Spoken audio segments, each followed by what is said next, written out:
Live વિડીયોથી ભાંડો ફૂટ્યો. આપના યુવા નેતા પર લાખોની ખંડણીનો આરોપ સાથે 2 આરોપીઓની ધરપકડ કરતી સુરત શહેર એસઓજી બ્રાન્ચ.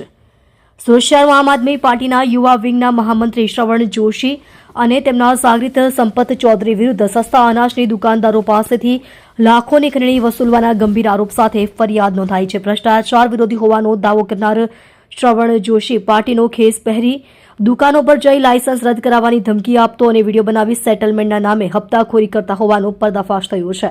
આ સમગ્ર કૌભાંડમાં વેપારીઓએ હિંમત બતાવી સંપત ચૌધરીને 1 લાખ રૂપિયાની રોકડ આપતો લાઈવ વિડીયો ઉતારી લીધો હતો. આ વિડીયોના આધારે હપ્તાખોરીનું નેટવર્ક બહાર આવ્યું. ઉપરાંત અન્ય એક વિડીયોમાં સંપત ચૌધરીએ કબૂલાત કરી છે કે તે શ્રવણ જોશીના કહેવા પર જ દર દુકાન દીઠ 25,000 રૂપિયાનો હપ્તો લેવા જતો હતો. આ પુરાવાના આધારે પોલીસે બંને આરોપીઓની ધરપકડ કરી કાયદેસરની કાર્યવાહી શરૂ કરી છે. દર મહિને 25,000નો હપ્તો નક્કી.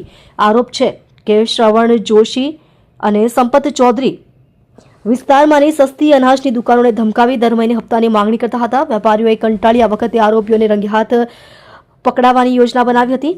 ગોડાદરા વિસ્તારમાં હપ્તાની રકમ લેવા આવેલા સંપત ચૌધરીને વેપારીએ 1 લાખ રૂપિયા આપતા મોબાઈલમાં વિડીયો ઉતારી લીધો હતો. વિડીયોમાં સંપત ચૌધરી પીળા રંગની ટી શર્ટમાં સ્પષ્ટ દેખાય છે અને રોકડ રકમ સ્વીકારી રહ્યો છે. જાંચમાં ખુલ્યું છે કે શ્રવણ જોશી એક સાથે આશરે 10 દુકાનદારો પાસેથી ખંડણી વસૂલવાનું નેટવર્ક ગોઠવ્યું હતું. એક દુકાનદાર પાસેથી દર મહિને 25,000 રૂપિયાનો હપ્તો નક્કી કરવામાં આવ્યો હતો. આમ 10 દુકાનોમાંથી કુલ 3.5 લાખ રૂપિયાની રકમ માંગ કરવામાં આવી હતી.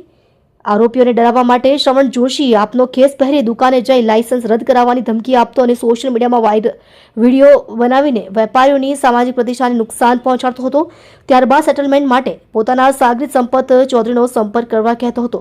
પૈસા લેતા વિડીયોની સાથે એક અન્ય વિડીયોમાં સંપત ચૌધરીએ ખુલ્લેઆમ કબૂલાત કરી છે કે હું શ્રવણ જોશીના કહેવા પર અનાજની દુકાનો પર જતો હતો. અમે 25,000ના હપ્તા બાંધ્યા હતા.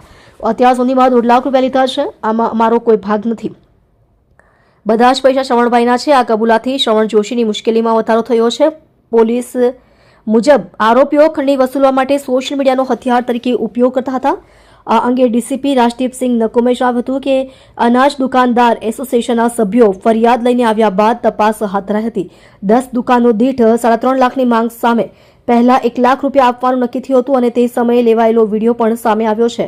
હાલ આ મામલે શ્રવણ જોશી અને સંપત ચૌધરીની ધરપકડ કરવામાં આવી છે. પોલીસે વધુ તપાસ હાથ ધરી છે અને અન્ય પીડિત વેપારીઓ સામે આવવાની શક્યતા વ્યક્ત કરી છે. તમે જોઈ રહ્યા છો સૌથી પહેલા ખબર આપતી સેવા ન્યૂઝ ચેનલ સબ એડિટર મીઠારામ માલીની સાથે.